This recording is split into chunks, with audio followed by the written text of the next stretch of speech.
Hello guys, welcome back to our channel our study time में आपका स्वागत है। मैं मोना चौरसिया और आज मैं एक वीडियो लाई हूँ छोटी सी, जो बहुत ही इम्पोर्टेंट है एग्ज़ाम के पॉइंट ऑफ व्यू से। तो सभी इस वीडियो को ध्यान से देखें। इसके पहले हम बात कर चुके हैं प्रेजेंट टेंस के बारे में, और हम ये जो वीडियो लेके आए हैं वो प्रेजेंट टेंस के डू एज डायरेक्टेड के ऊपर है कि कैसे बनाएंगे हम कोई भी सेंटेंस है, सेंटेंस गिवन है आपको और उसको हमें नेगेटिव में चेंज करना, इंटरोगेटिव सेंटेंस में चेंज करना या अदर टाइप ऑफ सेंटेंस में हमें चेंज करना है, तो हम उसको कैसे चेंज करेंगे। तो फर्स्ट हम ले लेते हैं। इसमें हमें सबसे पहले याद रखना होगा, सबसे पहले क्या, टेंस, जो हम पहले बात कर चुके हैं टेंस के बारे में कि कौन सा टेंस है। सबसे पहले हमें टेंस को पहचानना आना चाहिए कि हम कैसे टेंस को पहचानेंगे। और दूसरी बात हमें याद रखनी है सिंगुलर सब्जेक्ट की और प्लूरल सब्जेक्ट की। सिंगुलर सब्जेक्ट आप सभी को पता होता है कि हम पहले भी बता चुके हैं, he, she, it, any, name, any person, ये हमारे सिंगुलर सब्जेक्ट हो जाएंगे। और प्लूरल सब्जेक्ट में आ जाता है हमारा आई, वी, दे, यू। ओके, तो हम एग्जाम्पल्स की बात करें। पहले हम प्लूरल सब्जेक्ट के बारे में बात कर लेते हैं। प्लूरल सब्जेक्ट के ऊपर जो एग्जाम्पल हैं उनके बारे में बात कर लेते हैं। जैसे कि एग्जाम्पल है आई रीड अ बुक। ठीक है, अब आई रीड अ बुक है और उसको हमें चेंज करना है नेगेटिव सेंटेंस में। तो नेगेटिव सेंटेंस के लिए हम सबसे पहले टेंस की पहचान करेंगे। टेंस को कौन सा टेंस है, जैसे कि आई रीड अ बुक कैसे पहचाने। यहाँ आई है हमारा प्लूरल सब्जेक्ट और रीड होती है हमारी वर्ब की फर्स्ट फॉर्म। और हमें पता है कि जो प्रेजेंट इंडेफिनिट टेंस होता है उसमें वर्ब की फर्स्ट फॉर्म में एस या एस लगाते हैं, प्लूरल सब्जेक्ट के साथ हम कुछ नहीं लगाते। यानी यहाँ पर हमारा प्लूरल सब्जेक्ट है। प्लूरल सब्जेक्ट में क्या जो वर्ब आई है वो हमारी क्या है, वर्ब है हमारी रीड। तो इसका हम क्या बना देंगे, नेगेटिव। यहाँ पर कुछ नहीं करना है, हमें याद होना चाहिए कि जो प्रेजेंट इंडेफिनिट टेंस था उसमें हमें बताया था कि जो प्रेजेंट इंडेफिनिट टेंस होता है उसमें सिंगुलर सब्जेक्ट के साथ हम डज नॉट लगाते हैं और प्लूरल सब्जेक्ट के साथ हम डज नॉट लगाते हैं और प्लूरल सब्जेक्ट के साथ लगाते हैं हम डू नॉट। यानी यहाँ पर आई क्या है, प्लूरल सब्जेक्ट है, तो आई के साथ हम क्या लगा देंगे, डू नॉट लगा देंगे। सो हमारे क्या हो जाएगा ये answer, I do not read a book. ऐसे ही हम नेक्स्ट एग्जाम्पल की बात कर लें। ये है हमारा I am reading a book. हमें याद रखना होगा कि यहाँ हेल्पिंग वर्ब हमें क्या दी है, एम दिया है और साथ में दी है हमें आईएनजी। तो हम कैसे पहचानेंगे टेंस कौन सा है ये। एम देखा हमने, एम हमारा होता है प्रेजेंट कंटिन्यूअस टेंस में लगता है, नहीं प्रेजेंट कंटिन्यूअस टेंस की हमारी एम क्या है, हेल्पिंग वर्ब है। यहाँ पर आईएनजी है, आईएनजी MB4 हमारी किस में लगती है, सारी कंटिन्यूअस टेंस में हमारी MB4 लगती है। ठीक है, तो हमने पहचान लिया कि ये हमारा टेंस कौन सा है, प्रेजेंट कंटिन्यूअस टेंस है। इसका नेगेटिव क्या हो जाएगा, बस सिंपली हमने बताया ही कि नेगेटिव जब भी हम बनाएंगे सब्जेक्ट आएगा और सब्जेक्ट के बाद हमारी हेल्पिंग वर्ब आएगी, देन हेल्पिंग वर्ब के बाद हमारा नॉट आ जाएगा। तो आ जाएगा क्या, I am not reading a book. Okay, ये हमारा बन गया। अब नेक्स्ट एग्जांपल की बात कर लें, वो है हमारा प्रेजेंट परफेक्ट टेंस के ऊपर। प्रेजेंट परफेक्ट टेंस कैसे पहचान लिया मैंने देखी हेल्पिंग वर्ब क्या है, हैव है, और हैव है साथ में MB वर्ब की थर्ड फॉर्म भी दे रखी है हमें, रीड रेड होता है, वर्ब की थर्ड फॉर्म हमें रेड दे रखी है। हमने पहचान लिया कि हमारा प्रेजेंट परफेक्ट टेंस है। तो हम सिंपली नेगेटिव बनाने के लिए हम क्या कर देंगे, आई have not read a book. Have के बाद क्या लगा देंगे, हम नॉट लगा देंगे। ऐसे ही नेक्स्ट एग्जांपल की बात कर लें तो इसमें क्या है, आई हैव बीन। हमने देखा कि हैव बीन है और हैव बीन हमारा प्रेजेंट परफेक्ट कंटिन्यूअस टेंस की हेल्पिंग वर्ब होती है। और मैंने बताया था कि जब भी हैव बीन दिया रहे उसके बीच में हम क्या लगा देंगे, नॉट लगा देंगे। नेगेटिव बनाना है तो ऐसे सिंपली हो जाएगा इसका answer, I have not been reading for 2 hours।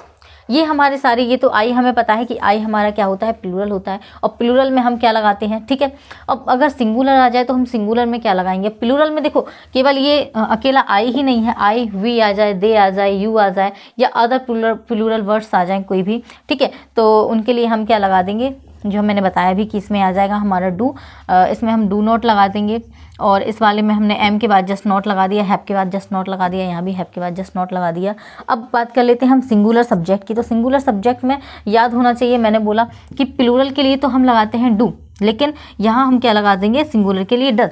ऐसे ही सेम यहाँ पर हम क्या लगा देंगे, इसके बाद नॉट, यहाँ पर आ जाएगा हैज़ के बाद नॉट, यहाँ पर हैज़ बीन के बीच में आ जाएगा नॉट। मैंने कैसे पहचान लिया ये प्रेजेंट इंडेफिनिट टेंस और डज लगाना है। मैंने देखा कि यहाँ पर वर्ब में क्या लगा है, एस या एस लगा है, और एस या एस लगा होता है वो होता है हमारा प्रेजेंट इंडेफिनिट टेंस। ऐसे ही हम क्या कर देंगे, बस इतना याद रखना कि जब भी हम एस या एस वाला ध्यान रखें तो इसका हमारा जो बन जाएगा नेगेटिव, इसका हो जाएगा आंसर ही डज नॉट, है ना। डज नॉट लग गया। अब डज नॉट के बाद जो एस या एस है उसको हम क्या कर देंगे, रिमूव कर देंगे। सो आ जाएगा he does not right a book. ठीक है, इसके बाद अगर इसकी बात करें तो इसमें कुछ रिमूव नहीं करना, केवल प्रेजेंट इंडेफिनिट टेंस में हमें याद रखना पड़ता है। और ऐसे ही पास्ट इंडेफिनिट टेंस में जब मैं पढ़ाऊंगी तब मैं बताऊंगी कि इसकी जो वर्ब की सेकंड फॉर्म होती है वो भी हमारी फर्स्ट फॉर्म में कन्वर्ट हो जाती है। इसमें क्या हो जाएगा, he does not right a book. ऐसी अगर नेक्स्ट एग्जाम्पल की बात करें तो he is writing a book, तो इसमें तो कोई दिक्कत ही नहीं है, इसके बाद सिंपल नॉट लग जाएगा। ऐसी सेम इसमें भी कोई दिक्कत नहीं होगी, ही हैज़ के बाद नॉट लग जाएगा, और ऐसे ही यहाँ भी हैज़ के बाद नॉट लग जाएगा। ये आज हमने जो डू एज डायरेक्टेड की बात की है कि जो नेगेटिव सेंटेंस है ना, इस टाइप के क्वेश्चंस मतलब जो पेपर में कैसे क्वेश्चन बन रहे हैं, पेपर में क्वेश्चन डू एज डायरेक्टेड पे इसी टाइप से बनते हैं कि मेक नेगेटिव या चेंज इनटू नेगेटिव सेंटेंसेस, ठीक है। तो इसी टाइप से जरूरी नहीं कि यही एग्जांपल्स आए, एग्जांपल्स दूसरे भी हो सकते हैं, ठीक है। बस इसमें ध्यान रखना है हमें सिंगुलर सब्जेक्ट और प्लूरल सब्जेक्ट और मेन वर्ब के बारे में। अगर मेन वर्ब हमारी क्या है, सिंपल है, यानी कि मेन वर्ब की फर्स्ट फॉर्म है, और वर्ब की फर्स्ट फॉर्म है तो क्या, या तो टेंस होगा हमारा क्या, प्रेजेंट इंडेफिनिट टेंस ही होगा अगर मेन वर्ब की फर्स्ट फॉर्म है, या फिर अगर उसमें एस या एस लगा है तो हमारा क्या है वो सिंगुलर सब्जेक्ट, सिंगुलर यानी डू या डज में से डज लगाएंगे। लेकिन अगर प्लूरल है तो प्लूरल में हमें क्या लगा देना है, डू नॉट लगा देना है बस। और ऐसे ये तो एसएमआर वाली में दिक्कत होगी नहीं क्योंकि एसएमआर दे रखा होगा, हैज़ हैव वाली में भी कोई दिक्कत नहीं होगी क्योंकि उसमें दे रखा होगा। और यहाँ पर लेकिन एक और मैं बता दूँ, जैसे कि सिंपल सा एक एग्जाम्पल आ जाता है, आई डू द वर्क, है ना, द वर्क की जगह कोई भी अदर वर्ड या ऑब्जेक्ट हो, अगर इसका नेगेटिव हम बनाएंगे तब कैसे बनाएंगे। इस क्वेश्चन को मोस्टली लोग क्या कर देते हैं, गलत कर देते हैं। इसका आंसर क्या कर देते हैं लोग, I do not the work, लेकिन आई डू नॉट मैंने लगा दिया, ठीक है, यहाँ तक सही है आई डू नॉट, लेकिन इसमें कोई ना कोई मैन वर्ब तो होगी। मैन वर्ब क्या है करना, तो डू वापस से आएगा और डू द वर्क हो जाएगा हमारा, ठीक है, ये ध्यान रखना। ऐसे एक और मैं ले लूँ, जैसे कि ही ले लूँ, ही से ले लूँ एक एग्जाम्पल, ये इंपॉर्टेंट है, इस टाइप के क्वेश्चन तो एग्जाम में बनते ही है। एक क्वेश्चन ये है, ही डज द वर्क की जगह कुछ भी हो सकता है, ठीक है। यहाँ पर हम क्या करेंगे, यहाँ लोग क्या करते हैं, बच्चे करते हैं ही डज नॉट लगाते हैं, मैंने कई बार कॉपी चेक की है, उसमें क्या करते हैं बच्चे, ही डज नॉट लगा देंगे और ही डज नॉट के बाद वापस से डू नहीं लगाते और सिंपली सीधा लिख देते हैं work, he does not the work, तो ये हो जाता है हमारा रॉन्ग।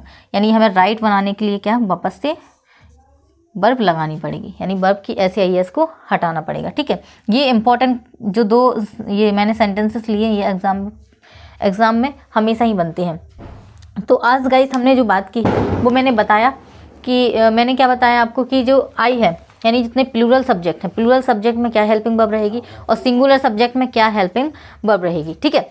प्लूरल सब्जेक्ट में जब प्रेजेंट इंडेफिनिट टेंस की बात हो तो आ जाएगा डू, जब प्रेजेंट कंटिन्यूअस की बात हो तो इज आ जाएगा सिंगुलर के साथ, एम आ जाएगा आई के साथ, और प्लूरल के साथ आ जाएगा हमारा आर, ठीक।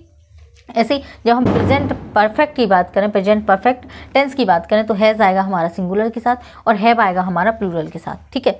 और प्रेजेंट परफेक्ट कंटिन्यूअस में भी सेम वही हो जाएगा, हैज़ भी ना जाएगा हमारा सिंगुलर सब्जेक्ट के साथ और हैव भी ना जाएगा हमारा प्लूरल सब्जेक्ट के साथ। और इन सब्जेक्ट के जो हमारी सब्जेक्ट है उसके बाद हमारी आएगी हेल्पिंग वर्ब के बाद हम सिंपल नॉट लगा देंगे तो हमारी बन जाएंगे चेंज इनटू नेगेटिव सेंटेंस। आज हमने नेगेटिव सेंटेंस के बारे में बात की, कल हम बात करेंगे इंटेरोगेटिव सेंटेंस को कैसे मेक करेंगे, ठीक है।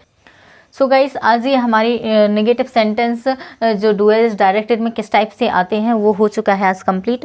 और कल हम बात करेंगे प्रेजेंट टेंस के इंटेरोगेटिव सेंटेंस को हम कैसे मेक करेंगे। कोई भी सेंटेंस दिया रहेगा और प्रेजेंट टेंस के इंटेरोगेटिव सेंटेंस में हम कैसे बनाएंगे उसके बारे में हम करते हैं नेक्स्ट वीडियो में। तब तक के लिए टेक केयर, बाय।